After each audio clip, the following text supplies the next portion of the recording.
His name is Mr. Saryu Rai. जी नमस्कार जी। Sir welcome to State Talk. Sir अभी जो देश के सबसे बड़ा नेता की उपाधि जिनको मिली हुई है और उनके साथ आप काफी पहले से आपका परिचय रहा है, तो ये सब चारा घोटाला के बाद वाला है फेज की पहले? 1980। अच्छा 80 चारा घोटाला तो बाद में, तो क्योंकि उनके भी तार जुड़े हुए हैं उससे। 1980 की बात में 80-82 की बात कर रहे हैं। तरह से आनंद होता है कि चलिए किसी की समस्या को कम करने में, दूर करने में हम सहायक हो सके। व्यवस्था कोई भी हो, आप उसका पालन तो करिए। जो राजनीति में है, अगर उसमें महत्वाकांक्षा नहीं रहेगी तो ऊपर के पद पर नहीं पहुंच सकता है। नरेंद्र मोदी जी एक अच्छे इंसान है और उनको भी सोचना चाहिए बिहार के बारे में। कि अभी पहले जदयू में प्रशांत किशोर भी थे और भावी जदयू के जो मुख्य चेहरा होने की उम्मीद थी उनकी। प्रशांत किशोर जी आ गए, मैंने उनके बारे में बिहार में जाता हूँ तभी कमेंट नहीं करता हूँ। जब भी हम राजनीति या राजनीतिक शब्द सुनते हैं तो उसके साथ जाति, धर्म, मजहब, अपीजमेंट, ये शब्द पिछले कुछ टाइम से अटैच हो गए हैं और ईमानदारी, कर्मठता, ये सब जैसे थ्योरेटिकल टर्म की तरह रह गए हैं। लेकिन अभी भी कुछ नेता हैं जो चुनिंदा नेता है, मैं कहूँगा, जो एग्जिस्ट करते हैं और इन सारे टर्म्स को रिप्लेस करते हुए ईमानदारी, कर्मठता को आगे रखकर लोगों का मार्गदर्शन करते हैं और अभी के सोसाइटी को स्पेसिफिकली वो मार्गदर्शन दे रहे हैं। तो ऐसे ही एक नेता है जिनके साथ आज हम मिलने वाले हैं। I am sure you must be excited to hear his name. His name is mister Saryu Rai. Sir welcome to State Talk. जी नमस्कार जी। सर मेरा ओपनिंग कुछ और था सवाल पूछने का, लेकिन मैं जब से आया तो मेरा सवाल बदल गया तो पूछने का, क्योंकि मैं जब से आया हूँ तो देख रहा हूँ कि आप फोन पे लगातार लोगों के इश्यूज, प्रॉब्लम्स को सॉल्व कर रहे हो। तो एक जो इम्पोर्टेंट, ये तो सुपरफिशियल क्वेश्चन होगा कि हाँ ये चीज करना है जिस जिम्मेदारी पर आप हैं, लेकिन एक ह्यूमन क्वेश्चन, जो कि इतने लंबे टाइम से आप ये काम कर रहे हो, हर दिन 100, 150, 200 फोन का आना, लोगों का लगातार आते रहना, एक्चुअली मोटिवेट क्या करता है? ये इरिटेट नहीं करता है कि इतने सारे लोग एनी टाइम आते हैं? कभी तो पर्सनल चीज भी होगी, पर्सनल लाइफ। देखिए, जब जीवन में कोई प्राथमिक एजेंडा होता है और उसमें इस कौन से डिस्टर्बेंस होती है तो डेफिनेटली एनवायंस होता, और मेरे लिए यही प्रमुख एजेंडा हो गया है। हमारे क्षेत्र के जो लोग हैं उनको कठिनाइयां कम से कम हो, सूचना मिलती है, मैं हस्तक्षेप करता हूँ। कहीं से भी फोन आता है, मैं एंटरटेन करता हूँ और कोशिश करता हूँ कि शासन प्रशासन के माध्यम से उसकी दिक्कत को दूर कराया जाए। तो जिंदगी का मुख्य एजेंडा यही हो गया है। तो इसमें कोई फोन करता है, समस्या बताता है, तो मुझे एक तरह से आनंद होता है कि चलिए किसी की समस्या को कम करने में, दूर करने में हम सहायक हो सके। जैसा कि सर मैं बोल रहा था कि बहुत कम नेता ऐसे बच गए हैं जिनके साथ ईमानदारी वो चस्पा होता है, अदरवाइज वो सिर्फ थ्योरेटिकल जैसा लगता है कि ईमानदार होना। आपके साथ ये टैग जुड़ा हुआ है, ऑनेस्ट नेता है। देखिए, ऑनेस्टी की कोई एक परिभाषा नहीं है, ये भी अब तुलनात्मक हो गई है। जो बेईमान है वो भी कुछ मामले में ऑनेस्ट है, जिनको लोग ऑनेस्ट मानते हैं उनके भी कुछ पहलू ऐसे हैं जहाँ वो सही कर्म में ऑनेस्ट नहीं रह पाते हैं। सवाल है कि हम जिस काम में हैं उस काम के प्रति हम ऑनेस्ट हैं कि नहीं। हम लोग राजनीति में हैं, विधानसभा में हैं, मंत्री रहे हैं, और मेरे हिसाब से हम लोगों का जो दायित्व है कि शासन प्रशासन अच्छा चले और लोगों की कठिनाइयां कम, इसके प्रति हम जरूर ईमानदार हैं। मगर इसके अलावे जो क्षेत्र हैं, फील्ड हैं, उसके लिए हम लोगों के दूसरे मानदंड हैं, और उसमें घर है, परिवार है, समाज है, रिश्ते हैं, दोस्त हैं, उनमें हम लोग सहजता से, विश्वास से, भरोसे से अपना व्यवहार करते हैं और फिर ये ख्याल नहीं रखते हैं कि हमारे काम में ईमानदारी है कि नहीं, पारदर्शिता है कि नहीं। जो मुख्य हमारा काम है, इसमें सर एक चुनौती तो आती होगी ना कि जैसे हम ईमानदार हैं, मतलब एक घर में हमारे लिए रहना आसान तब हो पाता है जब है कि सारे लोग थोड़े अलाइन हों। एक चीख रहा है, एक चिल्ला रहा है, दूसरा शांत है, तो मुश्किल सिचुएशन, हम बहुत भी अच्छे हैं लेकिन कोई इनकन्वीनियंस होती है। तो इतना लंबा जो सफर है उसमें कि ये लेवल तैयार करना और साथ में जुड़ना, ही तो एक अचीवमेंट है, लेकिन परेशानी भी तो होती होगी। ऐसा लगता तो होगा कि सिर्फ मेरे बेटर रहने से क्या होगा? ये सवाल उठता है, अपने मन में जितना उठता है उसके अलावा दूसरे लोग इस बात को ज्यादा कहते हैं कि एक आदमी के रूप में आप क्या करिएगा, अकेला चला तो भाड़ नहीं फोड़ता है।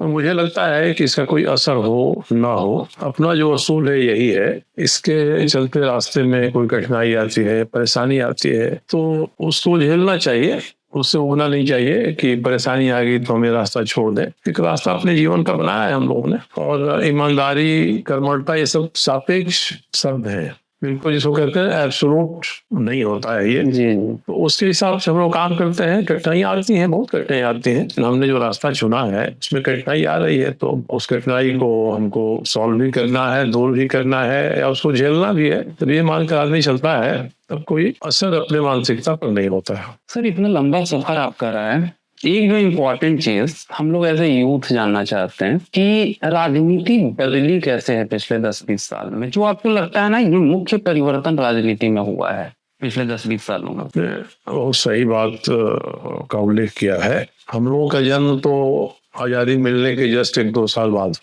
1949 के जुलाई में मेरा जन्म है। उस समाज पे मैट्रिक पास करते करते तक तो इन सब चीजों के बारे में सोचता नहीं था।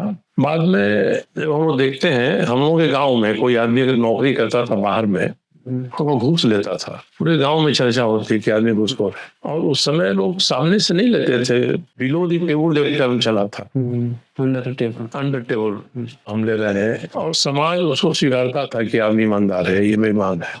अब धीरे धीरे धीरे समाज की धारणा ही बदल गई है, और जो आदमी अपनी आप लोग एस्पायर करते हैं कि हम भी वैसे पोस्ट पे जाके हम भी करेंगे। बिल्कुल। इसलिए अब तो जो ऊंची नौकरियां हैं जिनके लिए बड़े बड़े एग्जामिनेशन होते हैं, उसमें जाने वाला युवक भी ये सोचता है कि हम इस पद पर चले जाएंगे तो हम ज्यादा पैसे कमाएंगे, हम सेल्स टैक्स में चले जाएंगे, इनकम टैक्स में चले जाएंगे, अच्छे पैसे मिलेंगे। हम अगर प्रशासनिक सेवा में आएंगे, IAS IPS होंगे, तो अपने पद का दुरुपयोग करने के लिए मेरे पास पर्याप्त अवसर है, मनमानी चलेगी। तो धीरे धीरे बदला है ये। मुझे याद है कि बिहार में 1962-63 में एक बड़े नेता थे जो PWD मिनिस्टर थे। वो सड़क पर घूम रहे थे, कहीं उनकी गाड़ी ऊपर नीचे हुई, रोका और एक्सिक्यूटिव को बुलाया कि वो सड़क कैसी बनी है। तो उस समय एक मापदंड था कि लोग समझते थे कि हम जो काम कर रहे हैं जनता की सुविधा के लिए अच्छा होना चाहिए। अब धीरे धीरे ऐसा बदल गया कि अब इसका कोई महत्व नहीं है कि गुणवत्ता क्या है, क्वालिटी क्या है, अकाउंटेबिलिटी मिसिंग है। अकाउंटेबिलिटी को क्या कहेंगे, सबों के लिए कोई एक शब्द नहीं आता है। अब तो बड़े बड़े NH के लिए 5 साल 6 साल तक होता है ना कि सड़क बन रही है, इसमें जो ठेकेदार हैं उनको इसकी 5 साल मरम्मत भी करनी है। तो जब ये कंसेप्ट आया तो बहुत अच्छा लगा हम लोगों को। अब ये क्या लगता है कि जो ठेकेदार भी सोचता है कि 5 साल करना है ना, तो ऐसा बनाओ 2 साल में खराब हो, 1 साल लोग शिकायत करेंगे, फिर तो हम मरम्मत करेंगे, चलता रहेगा। तो डाल हम बात ये चलते आ रहा है। जितने नियम बन रहे हैं उतने ही नियमों को वायलेट करने के तरीके भी पैदा हो रहे हैं। अब धीरे धीरे जो भी लोग हैं, जो राजनीति में है, नेता है, मंत्री हैं, उनके बारे तो 50 मजाक चलते हैं आपकी यूट्यूब पर, हर जगह, अखबारों में। और उनकी प्राथमिक जिम्मेदारी है। लाल बहादुर शास्त्री ऐसे लोग थे जो जिम्मेदारी लेकर इस्तीफा कर देते थे। अब तो आज के समय में तो लोग ऐसे हालात पैदा करने लगे हैं कि ऐसा हालात पैदा करो कि जिम्मेदारी लेकर क्या कर दे। तो जो जिम्मेदारी लेने वाला आदमी सोचता है कि अच्छा चलो तुम ऐसा कर रहे हो, हम देंगे ही नहीं, हम देंगे ही नहीं, जाएंगे नहीं। तो इसलिए ही बड़ी सिस्टमेटिक वे में धीरे धीरे चीजें ये बदली है। तो आज जो है हमको उसी के बारे में सोचना है। पहले क्या था, हमारे दादा हाथी रखते थे और हम सबूत के तो उसका सीकर नहीं घूमते हैं कि भाई हमारे दादा का हाथी था। कभी ये सारी व्यवस्था थी। आज इसी संदर्भ में चीजों को लेकर चलना है, चलाना है। इसलिए कोई स्वेच्छा से बेईमान नहीं होता है। अब देखिए इतनी सुविधाएं आ गई हैं, इतने उपभोग के संसाधन आ गए हैं और तकनीकी में बदलाव होता है। आज उपकरण जिसका हम उपयोग कर रहे हैं, कल वो बेईमानी हो जाता है, उसका नया वर्जन आ जाता है। तो आदमी घर रहता है, घर में आइए, घर है, परिवार है, रिश्तेदार है, मोहल्ला है, कि नया आ गया तो उनको लगता है कि भाई हमारे पास नया वाला क्यों नहीं होना चाहिए, तो नया आता है। अगर कोई आदमी ये तय कर ले और उसका परिवार तय कर ले कि हम एक दूसरे का सहयोग करेंगे, हमारे परिवार का जो व्यक्ति राजनीति में है, किसी पद पर है, हम उसकी साख को गिरने नहीं देंगे, तब तो कुछ हद तक वो व्यक्ति रिस्क ले सकता है। और यहाँ तो उल्टा ही होता है कि घर वाले ही दावा करते हैं कि ये बाजार में आ गया, इतने विज्ञापन आते हैं। अब आजकल विज्ञापन आ रहा है धनतेरस का, जी। आप देख लीजिएगा, हर घर में टीवी है, हर घर में मोबाइल है, और रील्स आते हैं। उसको देखकर तो अब लोगों के मन में इंफीरियरिटी कॉम्प्लेक्स होता है कि भाई हमारे पास ये नहीं है, इतने साधन आ गए, एस्पिरेशन जागृत। तो ये ओवरऑल हम लोगों का विकास हो रहा है, डेवलपमेंट हो रहा है। हम लोग कहते हैं कि हम वर्ल्ड का तीसरा सबसे सशक्त आर्थिक देश बनने वाले हैं। ये जो सारे प्रभाव हैं, वो प्रभाव भी मजबूर करते हैं लोगों को कि कहीं हम इस रूप में जाए कि घर परिवार में भी हमारी साख रहे और समाज में भी साख रहे। तो क्या है कि तब ये खुलेआम हो गया कि यही करना है तो साहब हम करें। हर आदमी जानता है कि किस विभाग का कौन मंत्री, कौन सचिव, कौन पदाधिकारी किस तरह से ठेका में काम देने में कितने पैसे वसूल रहा है। तो प्राय सभी राज्यों में देखता हूँ कोई बड़ा काम निकला है, अगर 1000 करोड़ का है, 2000 करोड़ का है, तो पहले से सेट हो जाता है ये काम हमको इनको ही देना है साथ। और 3-4 लोग आते हैं उसमें, तो यार तो कुछ लोगों को टेक्निकली डिस्क्वालीफाई कर दीजिए ताकि वो इसका प्रतिद्वंदी न बने, और नहीं तो एक कार्टेल ग्रुप बन जाता है कि भाई हम ये काम इनको दे रहे हैं, फलाना काम आपको दे देंगे, इस काम में आप लोएस्ट बीट करिए, तो उस काम में हाईएस्ट बीट करेंगे। तो कुछ लोगों ने मिलकर कब्जा कर लिया, उस पर कब्जा कर लिया है, और इसमें सबको आनंद आ रहा है। इसलिए नेतृत्व में जो है मंत्री हैं, पदाधिकारी हैं, उनसे अधिक गिरावट हमारे यहाँ जो सिविल सर्विसेज है उसमें आया है। पहले कोई सोच नहीं सकता था कि डीसी या डीएम के लेवल पर कोई आईएएस पदाधिकारी कुछ भी ऐसा करेगा जिससे उसके चेहरे पर दाग होगी। वो खड़ा खड़ा काम करता था, नियम कानून के हिसाब से हम काम करेंगे, इससे आप खुश रहिए, नाराज रहिए, अलग बात है। आज तो सर्विस में आते ही लोग इसी को देखते हैं कि साहब हम कैसे लोगों को खुश करके रखें, अपना काम बनाएंगे। तो सबसे बड़ी स्थिति यही हो गई है। और जो प्रशासन है, एक बड़ी उक्ति है, कुलदीप नैय्यर बड़े पत्रकार थे, इमरजेंसी में इंदिरा गांधी जी ने बड़ी प्रशासन का अनुचित लाभ उठाया, तो उन्होंने से सवाल पूछा था, तो इंदिरा गांधी ने कहा था कि मैंने तो इनको झुकने के लिए कहा थे, तो रेंगने लगे। तो यही स्थिति आज पैदा हुई। मेरा तो रोज का अनुभव है कि जो विधायक है, जो मंत्री है, वो कह देता है थाना से लेके और एसपी लेवल तक को अपने क्षेत्र में कि यही काम होना है, तो वो लोग उसी को इंटरटेन करते हैं, बाकी लोग नहीं करते। तो इसमें आदमी कूद सकता है, कोफ्त हो सकती है, पूरा माहौल ऐसा बन गया है। इसलिए छोड़ कहते और आगू इसमें इसमें से बहुत सारे सवाल निकले हैं जो अभी आप बोल रहे हैं, क्योंकि यहाँ पर जैसे ही हम बात करते हैं नेता की या फिर सिविल सर्वेंट्स की, तो यहाँ तो होता है कि वो निकल कहाँ से रहे हैं, निकल तो हमारे ही आपके बीच से रहे हैं, पब्लिक के बीच से निकल रहे हैं। तो एक जो यहाँ पे बात आती है कलेक्टिव रिस्पॉन्सिबिलिटी की, कि जहाँ पर अगर एक मैं पब्लिक होने के नाते इस चीज का पूरा दोष लेता हूँ कि हमारी बहुत गलती होती है और हमारे ही बीच से लोग वहां जाते हैं, लेकिन इस दिशा में कोई वैसा काम नहीं किया जाता। शायद नेता डरते भी होंगे कि बोलने में किसी चीज को, या फिर थोड़ा हार्श तरीके से बात करने में। जैसे अभी कुछ टाइम पहले वो लोग अच्छा बोले या बुरा बोले प्रशांत किशोर को लेकर, लेकिन वो जिस तरह की बातें सोसाइटी में जागृति के भाव से कर रहे हैं कि गलती आपकी है बहुत सारी चीजों में, तो यहाँ तो सर कलेक्टिव रिस्पॉन्सिबिलिटी की जरूरत भी है। करना बहुत आसान है जी। एक विधायक के नाते मुझे महीने में जितने पैसे मिलते हैं वो मेरे लिए पर्याप्त है। एक ऐसा अधिकारी है, उसको जो वेतन मिलता है, जो पावर उसको मिलता है, उसके प्रमोशन का जो रेवेन्यू है, रास्ता है, उसको देख लीजिए तो उसको कुछ करने की क्या जरूरत है। अगर वो अपने दायरे में ही रहना चाहता है, इसमें रहकर अपने दायित्व का निर्वाह करना चाहता है। मगर आज प्रतिस्पर्धा इसकी हो गई है कि दूसरा क्या कर रहा है, हम क्यों नहीं उस तरह की जिंदगी जिए। हम सभी आते हैं, विधायक बनते हैं, मंत्री बनते हैं, आईएएस अधिकारी कोई बनता है, तो संविधान और कानून की शपथ लेता है कि हम इसकी रक्षा करेंगे। मगर हम अपने जीवन में रोज उसी को वायलेट कर रहे हैं, उसी का उल्लंघन कर रहे हैं, उसी को तोड़ रहे हैं। पहले तो लोहिया जैसे लोग कहते थे कानून तोड़ना चाहिए, वह कानून जो जनता के हित में नहीं है उस कानून को तोड़ना चाहिए। और आज तो हम हर कानून को ही इस आधार पर तोड़ रहे हैं कि इससे हमको क्या फायदा है। हम आईएएस से लोग हैं, उनमें कोई भी मंत्री या सरकार क्या करेगी। ऐसे पद बने हुए हैं जिनको सेंटिंग पोस्ट कहते हैं, उस पोस्ट पर रख देंगे तो वेतन तो आपको मिलेगा ही मिलेगा, तब आपको जो पावर है, सुख आपका है, वह नहीं दिखाई पड़ेगा, और आपकी आमदनी अपने घर परिवार में अपनी साख बढ़ाने के लिए उतनी नहीं होगी।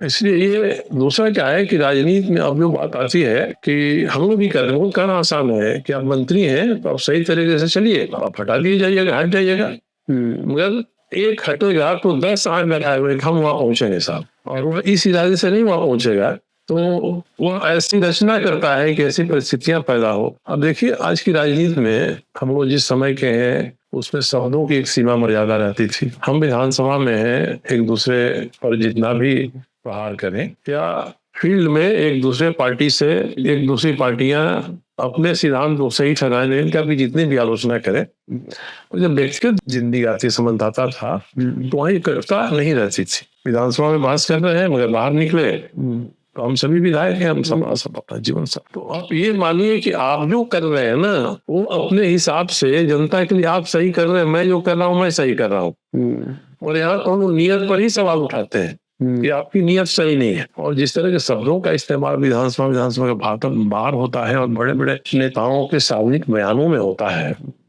तो उससे लगता है कि भाई वो अपने को छोड़ के बाकी सबों को मानते हैं कि आप तो बड़ी गिरे हुए हैं, आप बिल्कुल समाज का काम करने लायक ही नहीं है, आलोचना का स्तर सही नहीं है। कम से कम कहीं एक सीमा होनी चाहिए कि this far and no further, ये खत्म हो गया है। हम जो विरोधी है उसकी आलोचना करते हैं। हम लोग जिसमें काम करते थे समाजवादी धारा भी थी या दीनदयाल उपाध्याय के विचार थे कि असहमति के स्वर की इज्जत करनी चाहिए। आप हमसे असहमत है तो हम इसकी इज्जत करें, आप हमसे असहमत है साहब, हम मिले बैठे बात करें, बिल्कुल असहमति के बिंदुओं को कम करें, सहमति के बिंदुओं को बढ़ाएं। तो आज तो कहीं दिखाई नहीं देता है। बड़े बड़े पदों पर बैठे हुए लोग जब भाषण करते हैं बोलते हैं तो आपने को शर्म आती है कि दुनिया देख रही होगी इसको तो क्या इमेज बनेगी। अब इंटॉलरेंस वाला जो है सर जी, अब इसमें जो हमसे असहमत है हमारा दुश्मन है, जो असहमत है वो हमारे लिए बड़ी कारगर है, तो इसलिए अब चापलूसी की परिस्थिति पैदा होगी, स्वाभाविक यही है। तो जो सर्वोच्च पद पर बैठता है ना उसको प्रतिमान गणना चाहिए, उसी को इस तरह की बातों को लाना चाहिए, तभी वो उदाहरण बन सकता है। और आज का उदाहरण है कि नथिंग सक्सीड्स लाइक सक्सेस। हमको कुछ भी करें हमको सफलता चाहिए, हमको ऊपर के स्थान पर पहुंचना है, तो नीचे हमको कितनी भी गंदगी फैलानी हो फैलाएं, ऊपर जाएंगे तो पहचान हो। ये देखिए शायद आदमी चुनाव जीत गया, या मंत्री बन गया, या प्रधानमंत्री बन गया, तो हर विभिन्न पर इस तरह की बात आ गई है।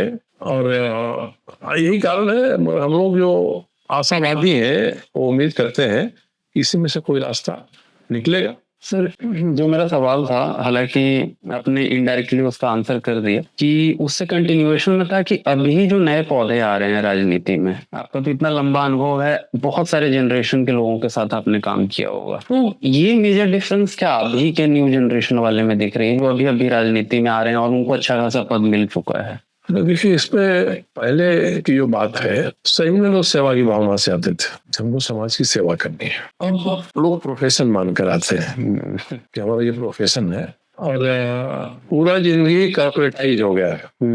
कॉर्पोरेट सेक्टर अपना मुनाफा चाहता है, लाभ चाहता है, वहाँ कंपनियां बनते बिगड़ते रहती हैं, मर्जर होते रहता है, बाहर जाते रहते हैं लोग, तो ऐसा ही अब इसमें भी होने लगा है। हमको जो लक्ष्य है, हमको सफलता का मतलब क्या हो गया है कि हमारे पास रहे और पावर का उपयोग हम अपनी संपत्ति इकट्ठा करने में करें, वही बड़ा आधार हो गया है। मैंने हजारों उदाहरण देखा है हमने, या पहले प्रभाव में है, पैसा आपने कमा लिया, मुझे पद पे नहीं रहते हैं तो पैसा को अपने घर में नहीं रखिएगा, जी पैसा तो कहीं रखिए, सेव कंपनी बना के रखिए या किसी व्यवसायी के यहाँ रख दीजिए कि हमारा पैसा है। तो जब तक आप कर रहे हैं तब तक वो भी इंटरटेन करता है, जब जान गया कि ये कुछ नहीं है हाथ खींच लेता है, पूरा कमाया हुआ चला जाता है उसमें। तो बहुत सारे उदाहरण है, मगर तब हम लोग अभी भी इसी में लगे हुए हैं, करते हैं। लोगों को लगता है नियम कानून रोज बन रहे हैं अंकुश लगाने का, मगर जितना नियम कानून बन रहे हैं उतना ही उसमें छेद ढूंढ के लोग उसकी अवहेलना भी कर रहे हैं। तो हमारी जो व्यवस्था है, इस व्यवस्था में ही अगर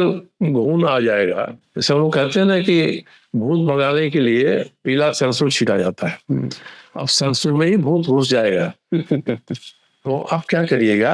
इसलिए व्यवस्था में ही खामी आ गई है, और सिस्टम हम लोग बनाते हैं, सिस्टम का पालन नहीं करते। व्यवस्था कोई भी हो आप उसका पालन तो करिए, रोज उल्लंघन करते हैं, रोज तोड़ते मरोड़ते हैं उसको। और पहले हम लोग बड़ी उम्मीद रहती थी, हम लोग मुद्दे उठाते थे कि तो इसलिए उठाते थे कि चलिए ऊपर वाला कोई समाधान निकालेगा। तो अब तो हम देखते हैं कि कहीं ऊपर में सुनवाई ही नहीं है। एक कहावत है कि गाँव में एक गली में एक लड़का खड़ा होकर लोग शंका कर रहा था। कुछ बुजुर्ग आ रहे थे, बोले कि भाई इसका तो संस्कार ठीक नहीं है, चलो इसके पिताजी के पास चलो। उससे घर गए तो देखे पिताजी वही काम चप्पल पर खड़ा होता। आप शिकायत कहाँ करिएगा? और सबसे बड़ी समस्या ये है, कोई जगह नहीं है। तब बीच में हाई कोर्ट आया, अरुण सूरी जैसे पत्रकारों ने कई सवाल उठाए, हम लोग भी कई बार PIL किए, उसमें कोर्ट भी सुनवाई करती थी। हाई कोर्ट है, सुप्रीम कोर्ट है। अब वहां भी होता है कि अगर हम चले जाएं तो कोर्ट कहता है कि आप तो पॉलिटिकल पर्सन है, आपको कोई पॉलिटिकल इसमें हेतु है आने का। कई मामले में सुनवाई नहीं होती है। तो जब समाज आप ठीक करेंगे, इसी समाज से सब जाते हैं, तो समझेंगे स्थिति आ जाएगी तो न्यायपालिका भी बची रहेगी। और न्यायपालिका कोई आदेश देती है तो सरकारें कितना टालती हैं उसको। मैं तो देखता हूँ एक कर्मचारी है जिसका 5 लाख का दावा सरकार नहीं देती है, उस 5 लाख का दावा नहीं देने के लिए हाईकोर्ट से सुप्रीम कोर्ट तक 50 लाख खर्च कर देती है, उसका 5 लाख नहीं देती है। कोर्ट ऑर्डर करता है, सरकारें नहीं मानती हैं। तो अब जो पिटिशनर है वो जाता है कंटेम्प्ट ऑफ कोर्ट में, कंटेम्प्ट कोर्ट में बुलाता है, फिर सरकार मान लेती है, क्लेम करते हैं, फिर नहीं मानती है। जो आप बोल रही से तो ऐसा लग रहा है कि व्यवस्था ठीक ही नहीं होगी कभी। नहीं, ये उम्मीद नहीं करनी चाहिए। व्यवस्था हम लोग इसको रियलाइज कर रहे हैं, महसूस कर रहे हैं। अब क्या हो गया है कि समाज का एक छोटा हिस्सा है, अधिक से अधिक 10% है, वह 10% ही इसमें इन्वॉल्व है। बाकी जो 90% है या तो आपकी तरह विचार करते हैं, या कुंठित हो जाते हैं, या कोई चार नहीं है तो उसको बर्दाश्त कर लेते हैं। पर एक समय तो आएगा ना कि सारी बर्दाश्त की सीमाएं खत्म हो जाएगी। लोग खड़ा हो रहे हैं, नेपाल में खड़ा हो गए, ये खड़ा हो गए, जिसको जेट कर रहे हैं, जी जी, लोग खड़ा हो रहे हैं। और ये छोटे छोटे जगहों पर ही खड़ा हो रहे हैं। बड़े जो विशाल देश हैं वहाँ इसकी गुंजाइश कम हो जाती है। तो आएगा, इसीलिए 5 साल के बाद चुनाव होता है। अब चुनाव को लोग प्रभावित करते हैं धीरे धीरे। एक समय आ सकता है कि लोग सोचेंगे सब नहीं चुनाव से प्रभावित होंगे। चुनाव के पहले घोषणाएं हो जाती है, हम इतना दे देंगे, इनको उतना दे देंगे, इतना, जिसको कहा जाता है कि चुनाव के पहले ये बांट रहे हैं, रेवड़ी बांट रहे हैं। तो रेवड़ी कल्चर भी कभी शुरू हुआ था तो बड़ी उपहास उड़ाया जाता है, विरोध किया जाता था। तो जनता भी सोचेगी भाई कितना रेवड़ी बांटे, रेवड़ी बांटने का प्रभाव यही है कि हम बुरी स्थिति में जा रहे हैं। तो हर चीज का विकल्प निकलता है, रास्ता निकलता है, निकलेगा, उम्मीद करना चाहिए निकलेगा। निराश हो जाने से कोई समस्या का समाधान नहीं होगा। सर, आप पॉलिटिकल पार्टीज के टिकट पर भी MLA का चुनाव जीते हैं, निर्दलीय भी जीते हैं, तो दोनों में मेन डिफरेंस क्या आता है? जैसे कि मैं अगर निर्दलीय जीता हुआ MLA हूँ और मैं किसी पार्टी से हूँ, कोई अंतर है क्या उसके अंदर? एक अंतर ये होता है, विधानसभा के भीतर निर्दलीय को बोलने का समय बहुत कम मिलता है। अच्छा, हमारे विधानसभा के स्पीकर पार्टियों की संख्या के आधार पर समय मान देते हैं, जिसकी ज्यादा संख्या है उसके अनुपात में उसको समय मिलता है। निर्दलीय तो अकेले है या 2 है तो सबको अलग समय मिलता है। हम लोग का समय कितना मिलता है? स्पीकर साहब बोलते हैं, नाम पुकारेंगे, माननीय विधायक सरजू राय, 1 मिनट के भीतर होकर भाषण खत्म करिए। तो आप एक तो ये रहता है। दूसरा क्या है कि जो पार्टी रहती है पीछे ना, तो व्यवस्था में भी लगता है कि इसके पीछे समर्थन है पूरी पार्टी का। जो अकेले है वो लोग सोचते हैं निर्दलीय है, चलिए, मगर हम इसमें नहीं जाकर हम लोग सार्थक सवाल उठाते हैं। और विधानसभा के भीतर नहीं समय मिलेगा तो उसको बाहर उठाएंगे। कोई ऐसा नहीं है कि विधानसभा ही एक मंच है, विधानसभा से हम लोग समाधान की कोशिश करते हैं। मगर विधानसभा अब उतनी सक्षम नहीं रही। विधानसभा का सेशन होता है या लोकसभा का सेशन होता है, उसके बाद लोकसभा विधानसभा में कमेटियां होती हैं, 3 संवैधानिक कमेटी होती है, उसके बाद विभाग के स्तर पर स्पीकर कमेटी बनाते हैं। इन कमेटियों की बैठक विधानसभा में हर 10 दिन पर होती है। तो मतलब है कि जब विधानसभा नहीं चल रही है तो इन समितियों को लघु विधानसभा कहा जाता है। उसमें जो सवाल आते हैं, समितियां विभाग के सेक्रेटरी को सबको बुलाती हैं, इसको वो करना चाहिए, क्यों नहीं कर रहे हैं। पहले बड़ी प्रभावित थी समितियां।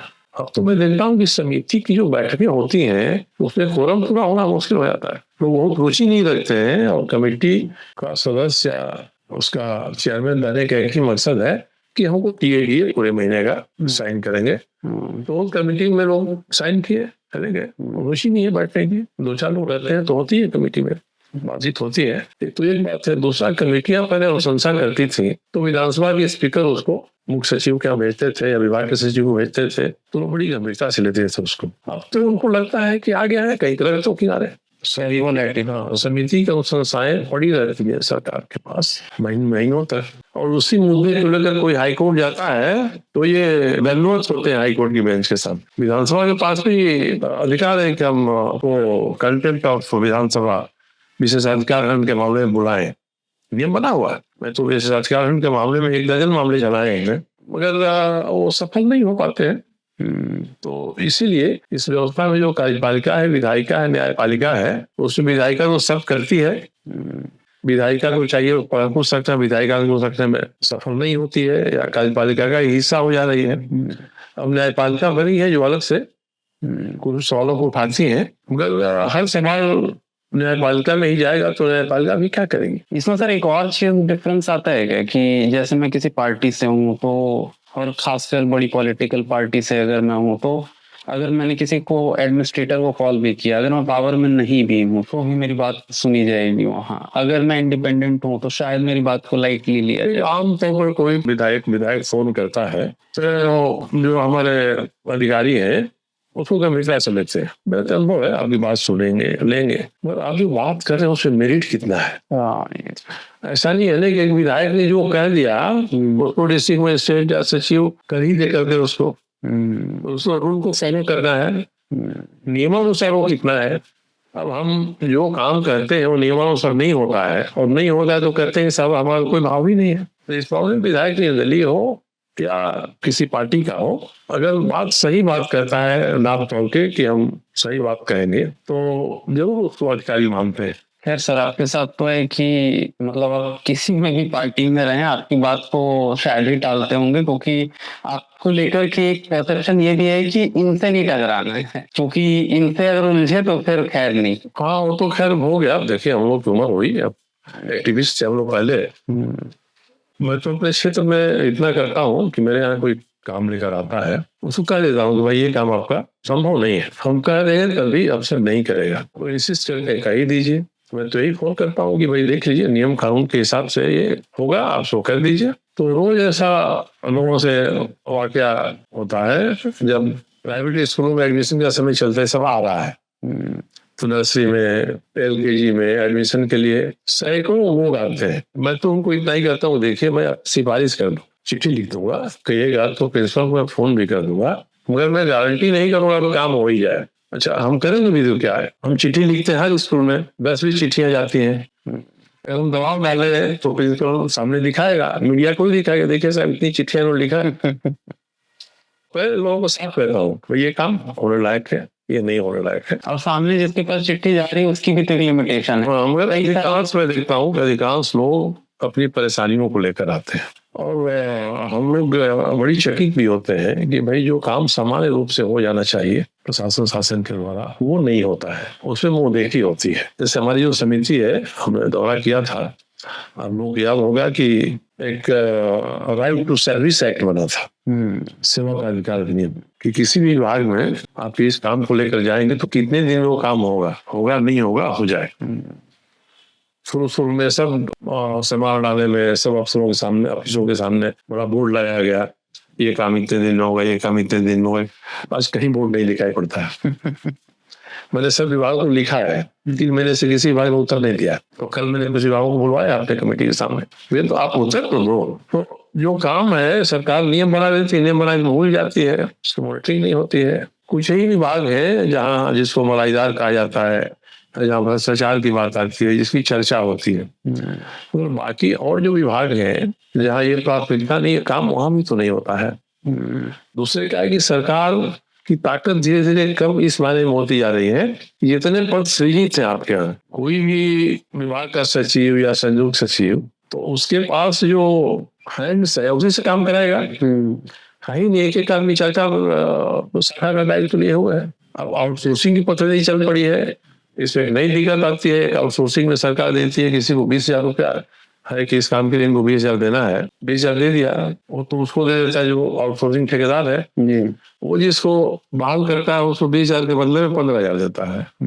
कुछ कह नहीं सकता है क्योंकि तो गुलाम की तरह है, कुछ कहेगा साहब आपको हटाया और दूसरे काम ले लिया। बिल्कुल सर, इतने लोग काम करने वाला ये एक मेजर चैलेंज अभी है सर। तो मैं तो कई साल से कह रहा हूँ कि भाई जो आउटसोर्सिंग में नौजवान काम करने के लिए आता है पैसा आप उसके अकाउंट में भेज दीजिए, बिल्कुल डिजिटल ट्रांसफर कर दीजिए, और जो ठेकेदार उसका है उसके लिए भी निर्धारित करिए कि भाई तुमको हम एक आदमी पर इतना पैसा देंगे, उसको दे दीजिए उतना। जैसे सेंट्रल गवर्नमेंट के कुछ कंपनीज में है सर ऐसा कि वो कॉन्ट्रैक्ट उनकी नियुक्ति होती है 3 साल 5 साल जो भी है, और सारी चीजें उसी तरीके से रहेंगी, बस कॉन्ट्रैक्ट पे रहता है उसमें, तो वो अच्छा है सर। तो अच्छा है, मेरे पैसा उसके पास तो आए। जी जी।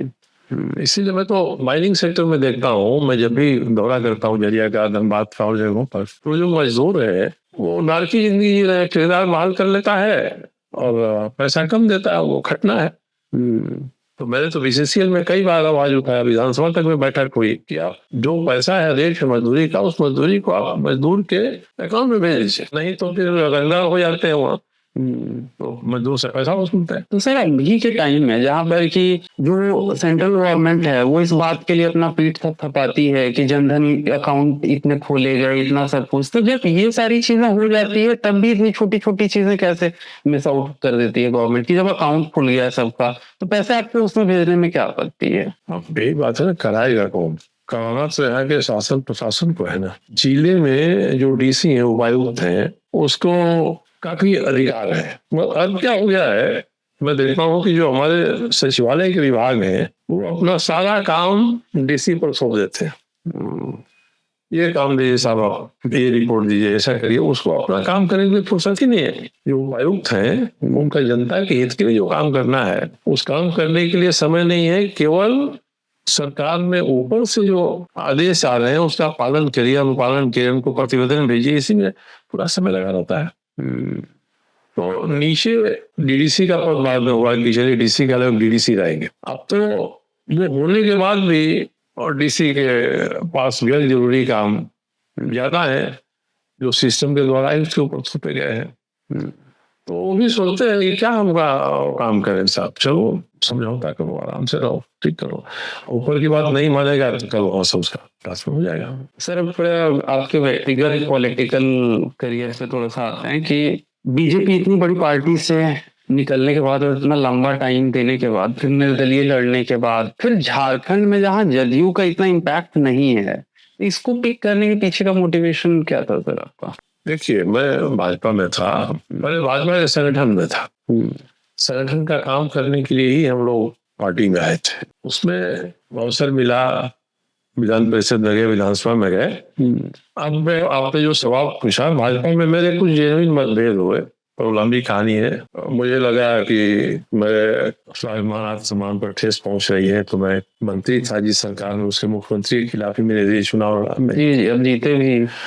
अब जदयू के जो नेता हैं नीतीश कुमार जी, वो हमारे पुराने मित्र हैं। अच्छा, हम लोग 1966 में पटना साइंस कॉलेज में एडमिशन लिया, एक ही क्लास में, एक ही सेक्शन में, अगले साल एक ही होटल में भी रहे। उस समय भी वे समाजवादी युवा सभा के कार्यकर्ता थे और मैं विद्यार्थी परिषद था। हम लोग के विचार अलग अलग थे, पर हम लोग की दोस्ती हुई, तो दोस्ती अपनी जगह रही, वैचारिक लड़ाई चलती रही। मैं एक बार चुनाव हार गया था 2009 में, तो नीतीश कुमार जी ने कहा कि देखिए आप झारखंड चले गए, आप बिहार आ जाइए, मैं मुख्यमंत्री हूँ, आप जो कहिए मैं कर देता हूँ, राज्यसभा भेज दूंगा, एमएलसी बना के आपको मंत्री बना दूंगा, जो मेरा ये ऑफर है आई है। मैंने उससे कहा कि नीतीश जी एक बार चुनाव हार गया हूँ, मैं दूसरा बार जीतूंगा, उसके बाद ही आपके पास आऊंगा। तो इस बार जब मैं निर्दलीय था, चुनाव आने वाला था, मैं पटना जब भी जाता हूँ कैट्स में मिलने आता हूँ, तो उसे मिलने गया, बैठा तो बोले क्या है आप निर्दलीय इधर से उधर घूम रहे हैं, हमारे साथ आ जाइए। उन्होंने कहा कि आपने जो बात हमसे कही है, जो काम हमसे कहा है, अब बताइए कि उसमें से एक काम ऐसा है जो मैंने नहीं किया है। मैंने कहा कि हाँ सही में हमने जो भी कहा है आपने किया है, मगर मैं जो कहता हूँ आप एक काम नहीं करते हैं। तो मैं कहता हूँ कि आप हमारे साथ आ जाइए छोटे। तो मैंने उनको कह दिया कि देखिए नीतीश जी, अब जब आप ये कह रहे हैं तो मैं आपको ऊपर छोड़ देता हूँ, आपको जब उचित लगेगा मेरे घोषणा कर दीजिए कि मैं आपके साथ आ गया। तो ये समय पर उन्होंने घोषणा कर दी, मेरे बारे में कोई जदमी में आ गए। ये सारा डेवलपमेंट सर पिछले साल का है। और बाई चांस वो दिन फ्रेंडशिप डे जो होता है ना अच्छा। वही दिन था, तो लोगों ने बड़ी गंभीरता से लिया, बड़ी सोच समझ के हुआ है मित्रता दिवस के दिन पर ये घोषणा हुई है, मगर इतना ही था। उसके बाद हो गया तो मैं चुनाव लड़ गया। इसका खामियाजा ये हुआ कि जब निर्दलीय रूप में मैं जिस क्षेत्र से जीता था, भारतीय जनता पार्टी के नेताओं ने आग्रह दुराग्रह करके मुझे फिर से पुरानी सीट पर भेज दिया। जब से पूर्वी समय रघुवर जी वाला चुनाव जीता था, और मैंने भूत जैसा काम किया था वो 5 साल में। और मेरे मन में यही था कि कोई ये न कहे इस क्षेत्र के मुख्यमंत्री थे, मंत्री थे, जितना काम हुआ इनके आने से काम नहीं हो रहा है जी। तो मैंने इतना काम किया कि पिछले 30 वर्षों में दर्जनों ऐसे काम जो नहीं हुए थे मैंने उस क्षेत्र में कर दिया। स्वाभाविक मैंने चुनाव लड़का, और भाजपा के नेताओं ने 1 बार 2 बार 3 बार 4 बार बात करते कहा कि नहीं आप वहीं जाइए, वो सीट कठिन है, कोई हमारे यहाँ ऐसा नहीं है जो जीत सकता है। तो मैं चला गया और मैं इस तरह से जदयू में आ गया। कोई सोच समझ के मैं नहीं गया, क्योंकि मैं तो जब निर्दलीय चुनाव जीता उसके बाद सोच लिया था कि इस बार मुझे इलेक्शन नहीं लड़ना है, क्योंकि विचार से आज भी मैं उसी विचार का हूँ। संघ परिवार का जो विचार है, विचारधारा मेरी वही है। मैं खुलेआम कहता हूँ, कोई संकोच नहीं इसमें रहता है। तो अब लगा कि राजनीति में उसका निर्वाह करना अलग होकर संभव नहीं होगा, तो मैंने तय किया कि मैं नहीं लड़ूंगा। नीतीश जी ने मुझे अपने साथ बुला लिया, तो मैं जनता दल में चल गया, तो फिर एक अवसर मिल गया। तो यही आपके प्रश्न का संक्षिप्त में। सर इससे एक और सवाल है जो आप बोल रहे हैं कि संघ परिवार, जो आपने जिक्र किया कि आपके विचार जो है संघ परिवार के ही हैं, तो क्या संघ परिवार के विचार वाले जो लोग हैं उनके बीजेपी में जगह नहीं रह गई है? जितने उसमें बीजेपी में सब तो संघ परिवार के विचार वाले ही हैं। हाँ वही यहाँ पर कहता है कि संघ परिवार के विचार के नहीं है, भाजपा में कारण से पूछिए तो। बिल्कुल सर, तो मगर देखिए ये सवाल 1991-92 में उठा था, क्योंकि Bharatiya Janata party cadre based party थी। सीपीआई सीपीएम ये कार्यकर्ता आधारित दल थे, और जब जो परिवर्तन शुरू हुआ 1990-91 से, तो उसमें सवाल उठा कि भाई हम कार्यकर्ता आधारित रहेंगे तो जैसे अप्रासंगिक सीपीआई सीपीएम हो गई है, हम भी वैसे ही हो जाएंगे, कार्यकर्ताओं तक ही रहेंगे। और राजनीति है वो जन आधारित राजनीति होनी चाहिए। तो कार्यकर्ता आधारित और जन आधारित राजनीति का समन्वय कैसे बैठाया जाएगा? हमारे मित्र भी हैं, हमारे अधिकारी भी रहे हैं, गोविंदाचार्य जी का भी विचार किया था उन्होंने, और उन्होंने उसमें सोशल इंजीनियरिंग का कंसेप्ट दिया था। और गोविंदाचार्य ने कहा था लालू प्रसाद के बारे में, हम पार्टी बड़ी आलोचना करती थी, उन्होंने कहा देखो लालू ने गरीबों को स्वैग नहीं दिया है, पर गरीबों को स्वैग दिया है, तो उससे हम लोग को सीखना चाहिए। और यही तय हुआ कि जो पार्टी है, पार्टी ही जन आधारित बनेगी, नेता जन आधारित नेता नहीं बन के ये प्रयास होना चाहिए। इसलिए वाजपेयी जी, अडवाणी जी, मुरली मनोहर जोशी, गोविंदाचार्य जो थे वैचारिक लोग, वो यही प्रयास करते थे कि हमारी पार्टी जन आधारित पार्टी हो। उसमें से राम जन्मभूमि का आंदोलन निकला, उसमें से सारी चीजें निकली, वो एक सोची समझी हुई पार्टी को जन आधारित बनाने के हिसाब से निकली। अब क्या हुआ है कि पार्टी को जन आधारित रखने से ज्यादा महत्वपूर्ण हो गया कि पार्टी में हम नेता हैं तो हम जन आधारित नेता हूँ, हम जन नेता हूँ। ऐसा होता है तो प्रतिस्पर्धा गलत तरीके से होती है। भाजपा आज इसी का शिकार है। तो आप जो सवाल उठा रहे हैं उस पर इसके चिंतकों ने पहले विचार किया था। अब आज हमको अगर जन आधारित होना है, सरकार बनानी है, तो ऐसे लोगों को भी लेना पड़ेगा जो हमारे हिसाब से सही नहीं है। तो उसी से बात उठी थी, बड़े लोग लेना शुरू किया, इनको ले उनको ले उनको ले। अब इसमें कैसे समन्वय बैठाया जाए, कैसे तालमेल बैठाया जाए, उनको कैसे पार्टी के विचार के अनुरूप बनाया जाए, ये होते होते होते गांव में कहावत है, हमें देवी जबर बोका। गांव में हर गांव में देवी का बाहर, गांव के बाहर एक पिंड रहता है, वहाँ लोग कुछ चढ़ा देते हैं। चढ़ाए घर आते हैं तो उसको मौका मैंने बकरा उड़ा जो जाता है वो खा लेता है उसको। तो जो मजबूत मौका है वो पिंडी सही तो उतार के जाता है और खा लेता है उसको। तो वैसा ही हो जाता है। इसलिए ये खतरा है कि जो भाजपा अपने संगठन को जन आधारित बनाना चाहती है, उसमें जन आधारित व्यक्ति तो संगठन के ऊपर हावी होने लगे। और जब हम ऐसे लोगों को ला रहे हैं तो उनको प्रशिक्षित तो नहीं कर सकते ना, प्रेशर और नहीं चला सकते उनके लिए। जो अपने क्षेत्र का अपने ही मजबूत आदमी है उसको ला रहे हैं आप, तो अब उसको तो व्यवहार से ही प्रशिक्षित कर सकते हैं। अब इस कला में कितना माहिर भाजपा का जो वैचारिक दृष्टिकोण से सशक्त नेतृत्व है, वह कैसे इसको संपन्न कर सकता है, यही बड़ी चुनौती है भाजपा के लिए।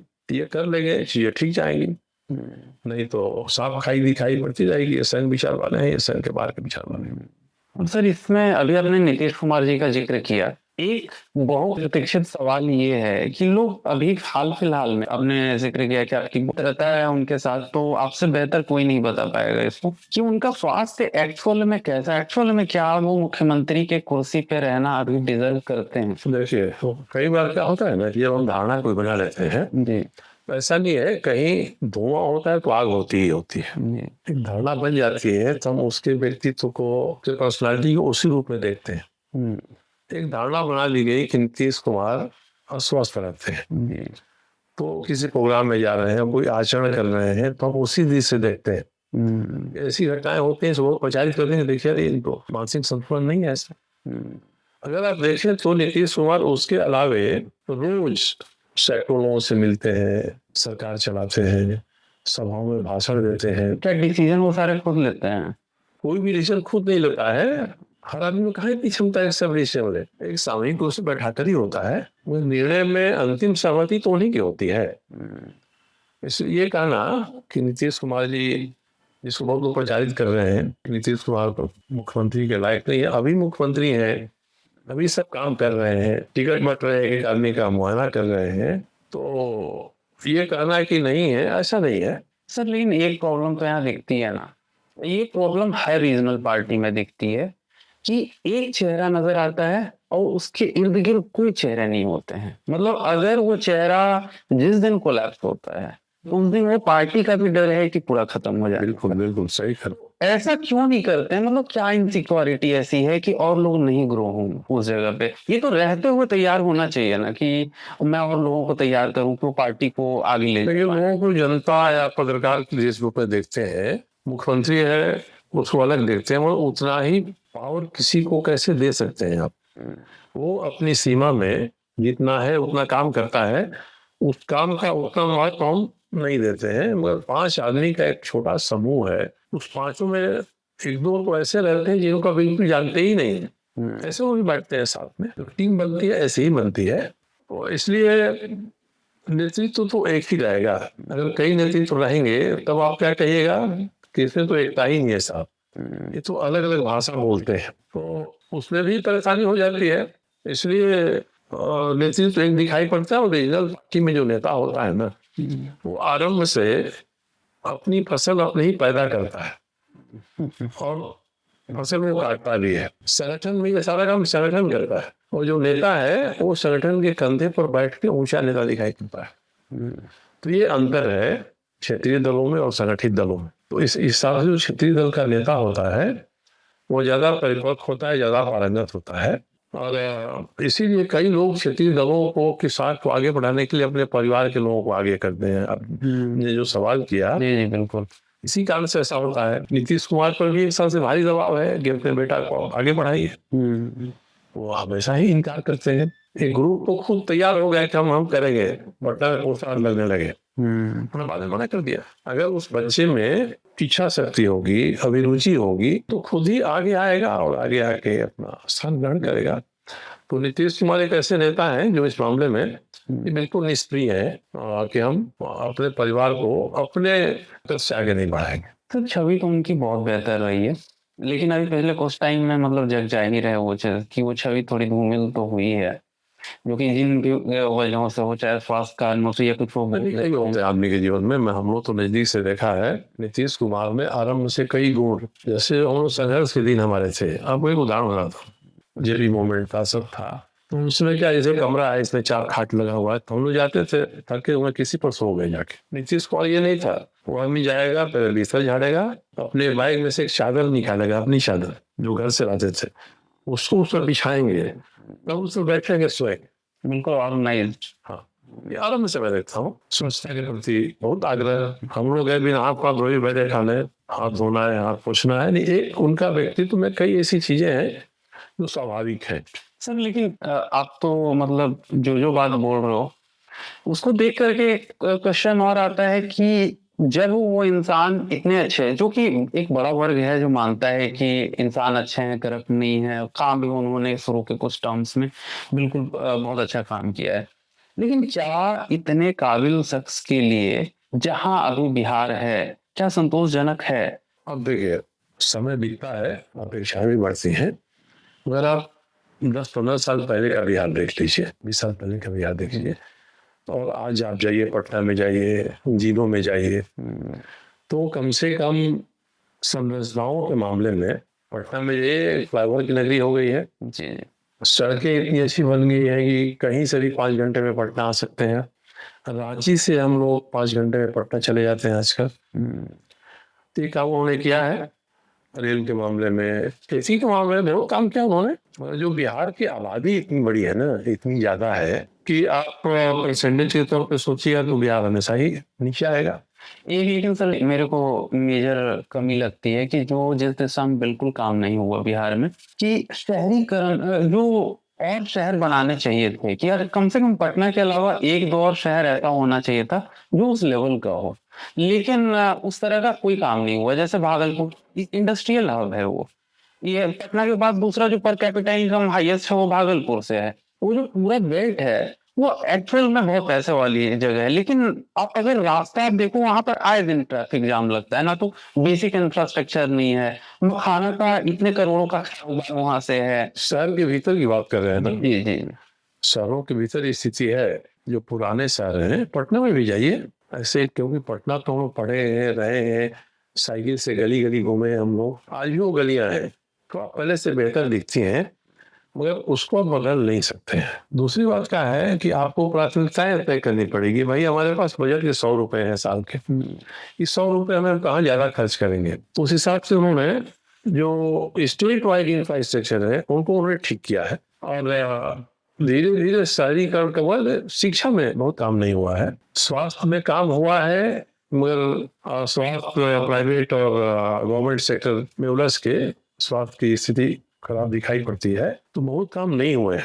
मगर एक ही दिन में कोई सोचे, कोई नेता ऐसा खड़ा हो जाए जो दिखाए कि सब कुछ नहीं हुआ है, तो एक ही दिन में, एक ही साल में या एक ही 5 साल में तो आप सब कर नहीं सकते हैं। धीरे धीरे धीरे स्थितियां बनेंगी और आपकी क्षमता तो इतना बढ़े कि आप पैसे को खर्च कर सकते हैं सही तरीके पे। तो इस मामले में नीतीश कुमार जी ने काम बहुत किया है, काम बहुत किया है, और इस काम करने में रोड़े भी बहुत अटके हैं, लाए गए उनके लिए। अभी लग रहा था कि एक टर्म और वो सीएम रह सकते हैं, बनना चाहिए। अगर सीएम बन जाते हैं तो, और रहते हैं कि नहीं रहते हैं ये बहुमत मिल जाने के बाद ही तय होगा। मगर सीएम रह सकते हैं तो उनका स्वास्थ्य ऐसा है कि सीएम के रूप में 5 साल आराम से शासन चला सकते हैं।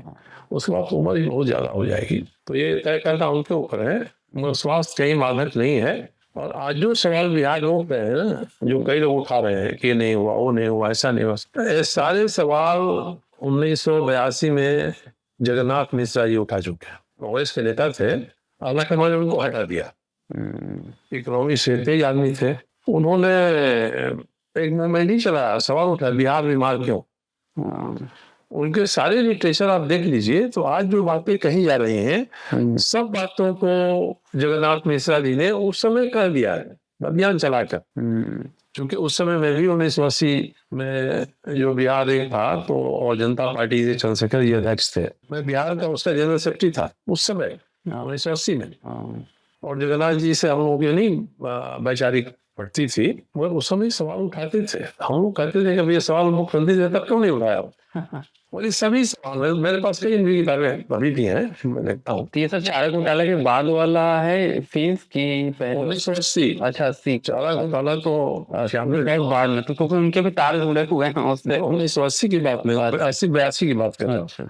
80 में मुख्यमंत्री थे जगन्नाथ जी, जी 82 में उनको हटा दिया, वैसे 83 में। आला कमान तो जो पार्टियां हैं, कभी भी जब आला कमान चाहे कान पकड़े आप हटिए, तो उस समय जो उन्होंने हटने के बाद एक तरह से बगाव के सुर में आला कमान के सामने जो प्रस्तुत किया, ये सारी बातें कहीं केंद्र सहायता नहीं देता है, और हमारी ये काम पीछे पड़े, बिहार इसमें पीछे है, बिहार बीमार है, पूरे देश का तुलना करके उन्हें पुस्तकें लिखी, पैम्फलेट लिखे, तो अब पूरा अभियान चलाया उन्होंने। तो कहना आसान होता है, करना उतना आसान नहीं होता है। आदमी टेबल पर बैठा है ना, तो हाथ से तबला बजा लेता है, बस तबला सामने आ जाए तो उसको बजाना बड़ी कठिन होता है। एक्चुअली सर एक चीज और जो मुझे लगता है, जैसे कि मैं तो आम इंसान हूँ और मैं उम्मीद देखता हूँ कि कहाँ पे उम्मीद, तो जैसे आपकी जीवनी और आपसे बात करने के बाद भी एक उम्मीद जो दिखती है कि लगता है कि हाँ ऐसे पॉलिटिशियन एग्जिस्ट करते हैं जो कि समाज के हित में काम कर रहे हैं। तो सर जो ये चुनाव है कि आप भी तो ये सोच सकते थे कि चलो इतने सारे लोग, अभी तो ऐसा लग रहा है जैसे पॉलिटिकल पार्टी बनाना एक स्टार्टअप जैसा है कि कल एक और नया आ जाता है, कोई और नया आ जाता है। तो आपने क्यों नहीं सोचा कि चलो आप तो 3-4 सीट पे आराम से इन्फ्लुएंस कर सकते हो?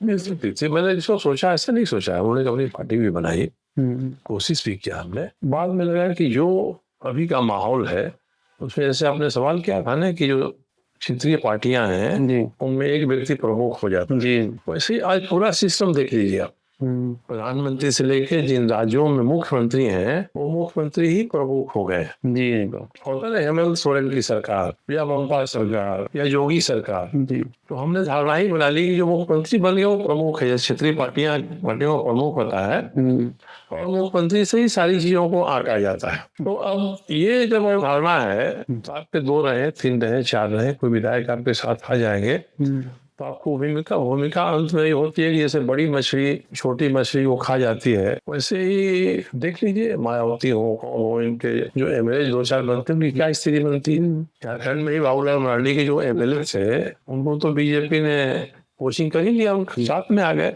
लास्ट में आना पड़ेगा। हाँ, तो लगा कि अपनी संतुष्टि के लिए कि हमारी पार्टी है ये आप करिए वो ठीक है, मगर जो व्यवहारिक स्थिति है उसमें फिर आप अकेले रह जाएंगे। तो सर इस तरीके से दूसरा एक है कि जो झारखंड जिस तरह का राज्य है ना, इसकी जितनी विविधताएं हैं राजनीति में, उसमें हम लोग जैसे व्यक्ति के लिए बहुत स्कोप नहीं है, बहुत सीमा है। इस सीमा में ही आप काम करिएगा। आज कितने संघर्ष चल रहे हैं, बाहरी का, भीतरी का, कुर्मी का, आदिवासी का। तो जो नई पीढ़ी है वो राज्य को बनाने की सोचे, इसके बदले में वो आंदोलन मानकर इसी में ही सिमटी हुई है। तो सबका अपना अपना घेरा हो गया, हम उस घेरे में नहीं जा सकते, उसको नहीं छेड़ सकते। तो अगर हम अपने आप को नेता मानेंगे तो हमारा घेरा है, क्यों घेरा सीमित है, तो उस घेरे से बाहर आप हाथ पांव नहीं मार सकते। बिहार के साथ ऐसी बात नहीं है, किसी ने बड़ी अच्छा आर्टिकल लिखा था टाइम्स ऑफ इंडिया में कि बिहार जहाँ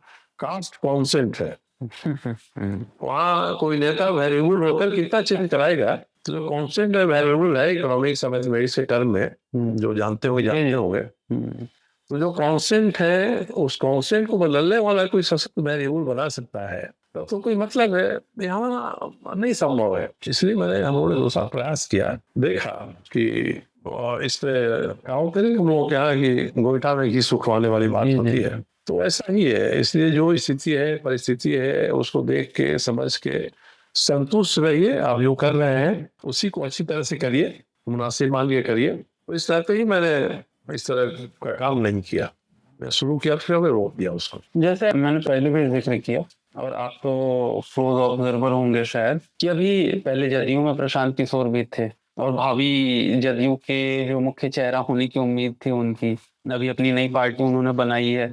तो वो जिस तरीके से जनता के बीच में जा रहे हैं और उनको अवेयर करने का काम कर रहे हैं, तो कई परसेप्शन अब जैसे जैसे चुनाव नजदीक आता जा रहा है उनके बारे में भी कई तरह की बातें चल रही होती। आप कैसे देख रहे हैं उनके इस प्रयास को? देखिए, प्रशांत कुमार को मैं बहुत दिनों से जानता हूँ। अच्छा, मेरी जान पहचान उनसे कब हुई, जब ये नरेंद्र मोदी जी के साथ रहते थे, उनके सहायक के रूप में अहमदाबाद में रहते। अच्छा उसमें परिचय हुआ, फिर उसमें मिलना हुआ, फिर नीतीश कुमार के साथ जुड़े तो उनको ज्यादा नजदीक से देखने के लिए हमको नीतीश जी ने उनको पार्टी का राष्ट्रीय उपाध्यक्ष भी बनाया।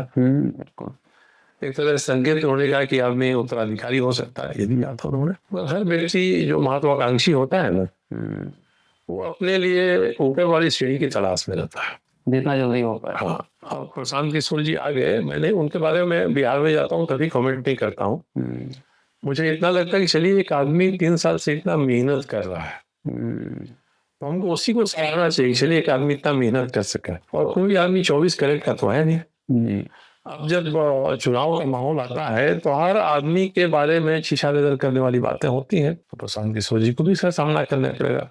वो भी दूसरे का करते हैं, आप दूसरे का करिएगा शीशा लेदर, तो आपकी शीशा लेदर भी होगी। और चुनाव के समय तो सूट एंड स्कूट वाली बात होती है ना, कि मारो या भागो, क्योंकि अब 20 दिन में कौन कितना एक्सप्लेन करते रहेगा अपने बारे में, कोई कुछ कह देगा तो। और जनता तो सोशल मीडिया के माध्यम से इतनी बातें पहुंच जाती हैं, क्या सही है क्या गलत नहीं है, इसलिए ऐसे लोग जो मेहनत कर रहे हैं उनका सोर्स क्या है, पैसा कहाँ से आते हैं, सब बातें अलग है। आदमी अपना जुगाड़ करता है, जैसे भी किया उन्होंने।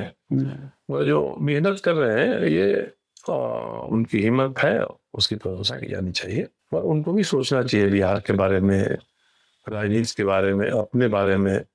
सामान्य व्यक्तियों के साथ जुड़ने की संभावना की तलाश उनको करनी चाहिए। और मैं ही ठीक बाकी नहीं ठीक, एक मैगजीन में कहावत होते थे कि हम बुरा सू घर और बाकी का बंदा बंदी, तो वैसे ही कर लेंगे वो कि वही ठीक है और बाकी के सब इस तरह से है, तो ये चलता नहीं है, व्यवहारिक नहीं है, व्यवहारिक नहीं। सर, अभी तक का बिहार का बेस्ट सीएम किसको आप मानते हैं? उसका कठिन सवाल है करना, क्योंकि हम लोग जिसको नजदीक से देख रहे हैं उसके सारे पहलुओं को देख रहे हैं, और जिसको हम सुन रहे हैं या दूर से देख रहे हैं उसके केवल मुख्यमंत्री के रूप में जो उसका है उसी को हम लोग देख रहे हैं। मुझे वैसे देखिएगा बहुत असहमत हो गए, मुझे मुख्यमंत्री के रूप में कर्पूरी ठाकुर जी सबसे अच्छा लगता है, जिनको मैंने नजदीक से भी देखा है। और नजदीक से देखने के बाद भी मैं कर रहा हूँ, नहीं तो उसके पहले तो डॉक्टर सी कृष्ण हुए और लोग हुए, वो तो अपने आप स्टारवर्ड थे, वो थे अपनी जगह। कर्पूरी जी को मैं इसलिए मानता हूँ कि एक सामान्य पृष्ठभूमि से ऊपर आए, सारे जनवासों को झेलते हुए वो मुख्यमंत्री बने, और मुख्यमंत्री बनते समय भी उनके व्यक्तिगत व्यवहार में कोई अंतर नहीं आया। उन्होंने भी अपने पुत्रों को राजनीति का प्रमोट नहीं किया। उनके बाद रामनाथ ठाकुर को नीतीश कुमार जी और लोगों ने प्रमोट करके आगे बढ़ाया। और उनके जो विचार थे, अगर हमसे कई मुद्दे पर, हम चूंकि जनता पार्टी के जनरल सेक्रेटरी उसमें थे, तो कई मुद्दों पर हमने बयान दिया जो अच्छा उनको नहीं लगा, तो सोचते थे, बुलवाते थे, क्या ये क्या कर दिया आपने, और बताते थे, समझाते थे। और मैं एक ही कहता हूँ कि व्यक्ति कि उस समय तो अम्बेसडर सबसे बड़ी गाड़ी थी। कर्पूरी जी अम्बेसडर में बैठे हैं, पीछे 4 लोग हैं, कोई जा रहा है 25 गाड़ियां रोक देंगे, ये हट जाएंगे, हम लोग इससे हट जाएंगे। और लंबा दूरी तक कहते थे भाई, पूर्णिया से पटना आना है, पटना से भभुआ जाना है, कर्पूरी जी देखिए पीछे 4 लोग बैठे हैं, कर्पूरी जी उसमें। तो एक ऐसा व्यक्तिगत गुण और वो अलग है। और एक मुख्यमंत्री के नाते उन्होंने कम अवधि में ऐसे काम भी किए जो आज सामाजिक परिप्रेक्ष्य में बदलाव के जो कारण बन रहे हैं, उसकी शुरुआत कर्पूरी जी ने किया था। झारखंड के सर अभी तक के अगर कोई नाम, हालांकि मुश्किल काम है, लेकिन मुश्किल काम, झारखंड में मुश्किल काम है। सबसे अच्छा कहना, अच्छा पहलू करता तो सबसे अच्छा निकलेगा ना, जो लगे कि थोड़ा बहुत तो किया उसने अभी तक में, ऐसा कोई नहीं है। लकीर के फकीर वाले ही लोग ज्यादा है। कोई ये मान के चले ना कि हमको ये बदलना है। राजा राम मोहन राय, ईश्वरचंद्र विद्यासागर जो बदलाव करने वाले हुए, वो कितनी विपरीत परिस्थिति में उन्होंने काम किया। और आज के लोग तो 1% भी रिस्क नहीं लेना चाहते, खतरा नहीं लेना चाहते। हम लोग जनता के रूप में ही देखते हैं कि आदमी सबको ले लेके चला रहा है, वही अच्छा है। तो सब मुझे बराबर ही दिखाई पड़ते हैं, जितने भी लोग हैं। अपना व्यक्तिगत गुण सबके अलग अलग है। बाबुल मरांडी पहले मुख्यमंत्री बने, उनके व्यक्तिगत कुछ अच्छे पहलू हैं। अर्जुन मुंडा बने, इन दोनों को भी मैंने बहुत नजीक से देखा है, इनके व्यक्तित्व के भी कुछ अच्छे पहलू हैं। और अब बाद में जो शिबू सोरेन और हुए, शिबू सोरेन का भी अपना पुराना एजेंडा है, और वो एजेंडा बने। बाकी जो लोग हुए उनको क्या कहते हैं, हाथी का खाने का दांत अलग है, दिखाने का दांत अलग है। तो ऐसा ही रहा है, इसलिए किसी के बारे में कुछ कहना मुनासिब मुझे नहीं लगता है। झारखंड के बारे में उसके हिसाब से देखिए तो मैंने बड़ी क्लोजली नजदीक से मैंने देखा दिया था, हेमंत सोरेन को देखा मैंने। और मुझे अब भी है कि इस आदमी के में संभावनाएं हैं। ये व्यक्ति थोड़ा खतरा उठाने वाला काम करे, परिवर्तन का काम करे, और ऐसा नहीं कि गद्दी पर हम चिपके ही रहेंगे। मैंने उससे देखते ही मिल कर कहा है, भाई आपको इस उम्र में जो उपलब्धि हासिल हो गई, उससे ज्यादा राजनीति में आपको कोई उपलब्धि हासिल नहीं हो सकती, प्रधानमंत्री तो बन नहीं सकते। जी तो आपको ऐसा काम करना चाहिए जिससे झारखंड को एक नई दिशा मिले। हवा के विपरीत चलने वाला भी एक काम करना चाहिए। बीच में कोशिश भी करने का कि ये संभले। तो व्यक्ति रूप में तो हेमंत सोरेन मुझे बहुत अच्छा लगते हैं, ठीक है। तो सरकारी काम में, राजनीतिक रूप में बहुत मतभेद है, बहुत मतभेद है। मैं तो, मेरी भेंट बहुत कम होती है। इस बार तो मुख्यमंत्री बनने के बाद कहीं अलग से औपचारिक भेंट ही नहीं है। पिछले 5 साल में मेरी 3 बार या 4 बार उनसे वन टू वन बैठ के बात हुई है। तो अपनी बात में उनको कह देता हूँ कि भाई आपसे बड़ी उम्मीद है, इस राज्य को इतना बड़ा समर्थन है। लालू जो 1990 में बने और मंडल कमीशन हुआ, इनके पीछे अथाह ताकत हो गई। तो इनको, इनका व्यक्तित्व गढ़ने वालों में से एक है शिवानंद तिवारी जी। शिवानंद ने कहा था कि लालू तुम महापुरुष बन सकते हो और बिहार को भी आगे ले जा सकते हो। मतलब क्या है कि होता है कि जब सिद्धांत फिल्म में कह जाता है व्यवहार में तो लोग देखता है, तो अपने व्यक्तित्व की जो सीमा मर्यादा होती है ना, अंत में आदमी वहीं आके सिमट जाता है। तो मुझे लगता है कि नौजवान है हेमंत सोरेन, अच्छा काम करें तो राज्य बहुत अच्छा हो सकता है। जी सर, हम लोगों को भी बहुत उम्मीद है कि जो इतने टाइम से हम लोग दंश झेल रहे हैं, कितना रिसोर्स रेस सब कुछ होने के बावजूद भी जो पिछड़ा वर्ड साथ में लग जाता है, तो वैसे ही फील होता है कि सब कुछ है लेकिन वो फिर नाइजीरिया जैसी फीलिंग। सर अभी जो आपके पास जो एक वास्ट एक्सपीरियंस है, क्योंकि बदलाव तो होगा तो नए पौधे से ही स्टार्ट होगा, जैसे ये भी आपने हेमंत सोरेन जी का जिक्र किया। जो अभी जो नए पौधे लग रहे हैं, जो एस्पायर करते हैं कि मुझे पॉलिटिक्स में जाना है, इसमें एक प्रॉब्लम तो है सर। मैं जस्ट अभी आपका इंटरव्यू लेने आ रहा था, मतलब पॉडकास्ट करने के लिए, और मैं टीवी चल रहा था, न्यूज मैंने देखा कि मैथिली ठाकुर गायिका हैं, वो बीजेपी में शामिल हुए।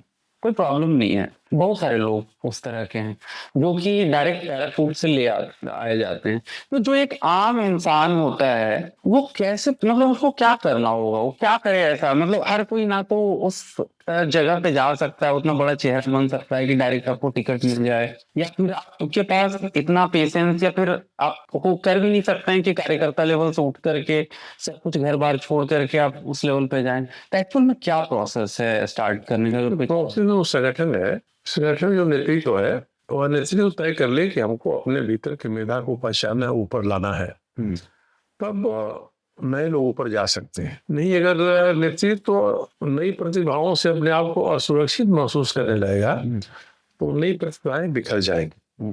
मैथिली ठाकुर का राजनीति में जाना, कोई मुझसे पूछेगा तो मुझे बहुत अच्छा उस समय लगा जब पहली बार मैं सुन रहा था। पार्टियों को भी परहेज करना चाहिए। एक मेधावी युवती है, अपने क्षेत्र में ही उनको आगे बढ़ना चाहिए। जो उनकी विशेषता है उसके लिए राजनीति में कोई स्थान नहीं है, और कुछ दिनों के बाद निराश होकर वो अलग हो जाएंगे, और इसका जो मनोवैज्ञानिक असर उन पर पड़ेगा, उससे जो उनकी अपनी असली मेधा है वो भी प्रभावित होगी। तो राजनीतिक दल के नेताओं को भी सोचना चाहिए कि क्षणिक लाभ के लिए हम क्यों ऐसी मेधाओं को अपने यहाँ लाकर उनका स्खलन करा रहे हैं। ऐसा तो सर जनता का भी एक है ना कि अवेयरनेस कितनी कम है जनता के बीच में, कि मुझे कभी कभी कोफ्त होती है इस चीज से कि कैसे आपको पता नहीं है कि अगर कहीं से भी किसी भी कैंडिडेट को ला दिया गया आपके पास, आपने कभी उसे देखा नहीं, कैसे वोट कर सकते हो उसको? आप बताओ ना, वोट के मीडियम से भले और कोई पुअर कैंडिडेट है उसको जितवा दो, लेकिन वैसे कैंडिडेट के लिए स्थान नहीं होना चाहिए जिसको कि डायरेक्टली आपने ला दिया और किसी के ऊपर एक तरीके से थोपा हुआ कैंडिडेट हो गया, जिसे पता नहीं है, वो उस शहर के बारे में हो सकता है बहुत ज्यादा कुछ ना जान पाए। ये किसी व्यक्ति विशेष के ऊपर मैं बात नहीं कर रहा हूँ, ये जो आमूमन है कि चुनाव होते हैं तो ऐसे कुछ चेहरे होते ही हैं हर चुनाव में। देखिए, शुरुआती दौर पे मुझे याद है कि जब भारतीय जनता पार्टी में प्रमोद महाजन थे, अरुण जेटली हुआ करते थे, इन सभी के मेंटर गोविंदाचार्य जी थे, तो बात हुई कि फिल्मी चेहरों का चुनाव में कैसे इस्तेमाल किया जाए। तो उस समय बहुत बहस के बाद ये तय हुआ कि इनको केवल अपने संगठन के नजदीक दिखाना है, ताकि इनका जो फाइन वर्ग है वो हमारी तरफ आकर्षित होकर हमारा समर्थक वर्ग बने। धीरे धीरे बाद में तो वही आने लगे, बनने लगे, फिर उसमें 2 गुट 3 गुट हो गया। फिल्मी जो नायक है उनमें भी अलग अलग गुटबंदियां हो गई, राजनीति आधार पर हो गई। तो शुरुआत होती है बड़ी नोबल तरीके से बाद में। वैसे ही बिहार में हम लोग देख रहे हैं कि 1967-68 के बाद से राजनीति में गिरावट आनी शुरू हुई, तो लोग अपराधियों का समर्थन लेने लगे अपने चुनाव जीतने के लिए। 10 साल में अपराधियों ने देखा कि इसको चुनाव जिताते हम क्यों नहीं खड़े हो जाए। 77 में 1.5 दर्जन अपराधी चुन के आ गए, विधानसभा में। तो वैसी ही स्थिति है। अब इसमें अगर सही मामले में क्षेत्रीय दल हो या राष्ट्रीय दल हो, उसके नेता अपनी भूमिका के बारे में ईमानदार हैं, तो उनको प्रतिभाशाली जो नई पीढ़ी है उसको आगे बढ़ाने का अवसर देना चाहिए। वहाँ सिलेक्शन का प्रोसेस आएगा कि भाई ठीक है बेटा हम आगे लाएंगे, वो आगे लाएंगे, उनके लिए भी बेहतर होगा और भविष्य के लिए भी एक आप वैकल्पिक नेतृत्व देने की दिशा में काम आप कर रहे हैं। ये नहीं होगा तो संभव राजनीति में सुधार की नहीं है। हम लोग जिस संगठन में काम करके आ रहे थे उसमें ये बात थी, जो हमारे संगठन मंत्री हुआ करते थे, संघ के प्रचारक हुआ करते थे, वो सब पर नजर रखते थे और जो बेहतर है उसको आगे ले जाना है, ऊपर ले जाना है। अब वहाँ भी बातें खत्म हो गई है। लोग और लाभ जब दोनों एक साथ जुड़ जाएंगे तो एक गिरावट सियासी राजनीति में ही आ गया कि हमको चुनाव जीतना है, किसी भी तरह से जीतना है। अब कोई व्यक्ति विपक्ष में बैठने के लिए तैयार नहीं है, कोई पार्टी विपक्ष में ही बैठी है तो वो सत्ता में का ही सपना देखती है। अब मान के चलिए कि हम अपने बातों को कहेंगे, जनता नहीं मंजूर करेगी, विपक्ष में रहेंगे। सर बहुत सारी बातें हुई पॉलिटिकल और सोशल। एक और इनसाइट जो मैं जानना चाहूंगा कि एक्चुअल में आप इतना बिजी लाइफ, इतना हेक्टिक स्केड्यूल, तो उसमें रिजोनेट होने के लिए, खुद को एंटरटेन करने के लिए क्या करते हैं आप? बस जो दोस्त मित्र हैं जी, उनको बुलाना, उनके यहाँ जाना, मिलना जुलना और खुली बातें करना, यही है। नॉर्मल मूवीज, स्पोर्ट्स, ये सब? मूवीज तो मैं पहले से कम देखने लगा हूँ। अच्छा, लीड देखते हैं? पहले तो हम लोग काफी देखते थे, मूवी देखते थे, और अब मूवी का भी सिस्टम अलग हो गया है। अभी भी जरूरत पड़ती है, समय मिला तो हम लोग कुछ मूवी देख लेते हैं घर में, टेलीविजन पर उसको देख लेते हैं। जब किसी समय घर जाइए, अपने डेरा में जाइए, तो वहाँ जाने के पहले की जो लिबास है उसको उतार दीजिए।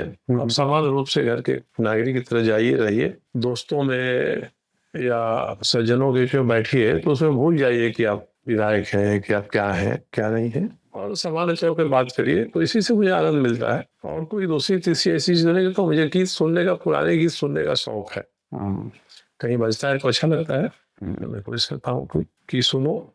मोटा मोटी यही है। और तो जो रास्ता हमने तय कर लिया, एक समय आया, समय सब कुछ कराता है। कोई राजनीति में मैं बहुत सोच समझ के नहीं आया, मैं राजनीति में भेज दिया गया। आरएसएस के मैं काम करता था, संघ का काम करता था, विद्यार्थी में काम करता था। ये उन्होंने तय किया कि 77 में कि आपको जाना है और जनता युवा मोर्चा का बिहार का संगठन मंत्री होकर संगठन को खड़ा करना है।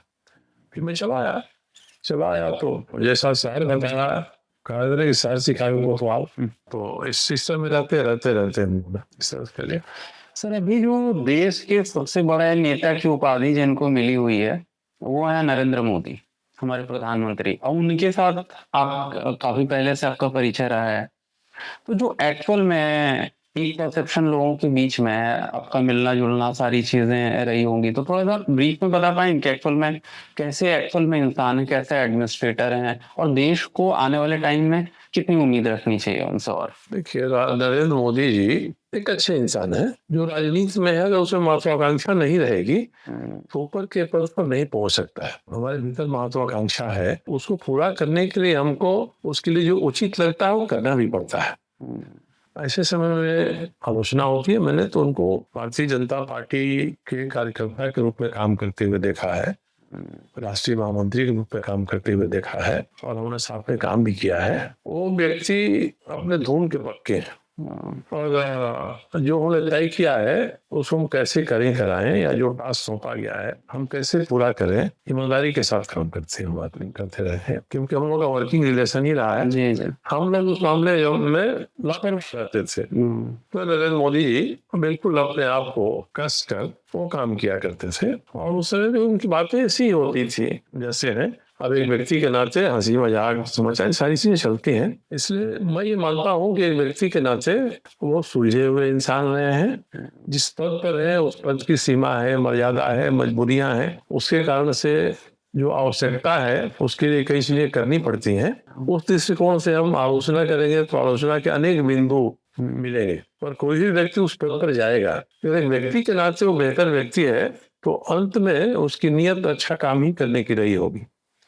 इसलिए मैं नरेंद्र मोदी जी को इस रूप में देखता हूँ। मैं कभी उसका बहुत बड़ी उनकी प्रशंसा नहीं करता हूँ, मगर एक व्यक्ति के नाते उनको आरंभ से हमने देखा है जिस तरह से काम करते हुए वो अपने काम के प्रति समर्पित है, अपने उद्देश्य को प्राथमिकता देते हैं और उनको जो टास्क दे दिया गया उस टास्क को एक खास अवधि के भीतर में पूरा करने के लिए जो करना होगा वो करते हैं।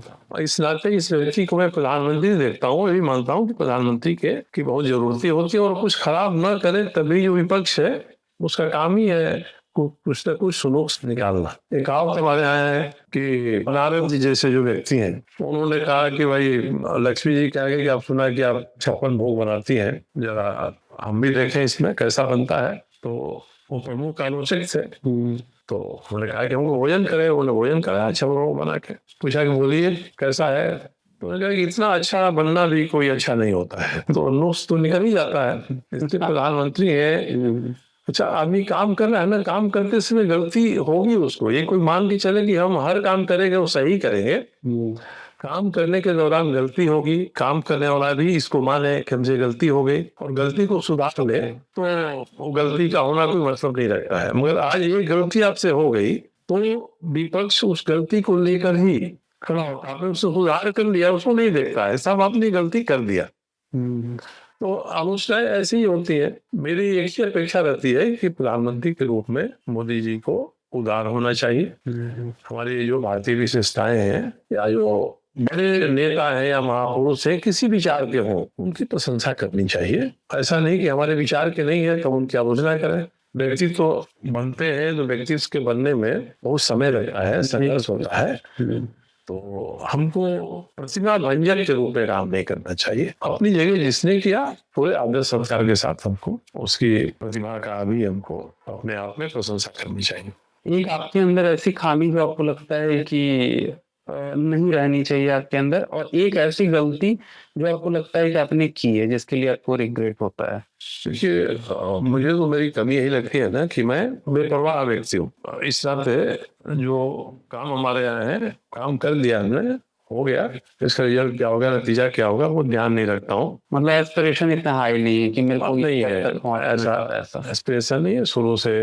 ये तो अच्छी चीज हुई ना सर कि ये तो खामी मतलब कभी मैं महसूस करता हूँ कि कई बार कोशिश भी करता हूँ कि जरूर करूँ, इसमें रूटीन बनाता हूँ, ये करना है ये करना है ये करना है ये करना है, कोशिश करता हूँ, फिर देखता हूँ बाद में जाके फिर रूटीन बनाता हूँ तो कैसा रूटीन है, बहुत सारी चीज वैसे ही रहेगा, नहीं हो पाता है, आदमी कर नहीं पाता है।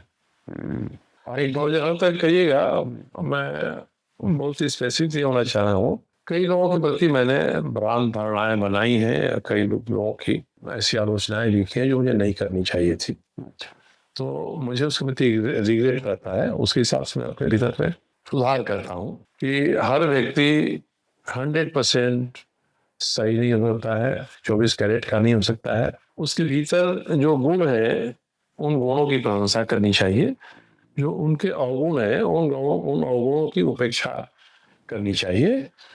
और मैं मानता हूँ कि गुणों की चर्चा सर्वत्र और दोषों की चर्चा उचित स्थान पर। मैंने दोषों की चर्चा कई बार अनुचित स्थान पर किए, सारे स्थान पर किए, इसका मुझे खेद रहता है।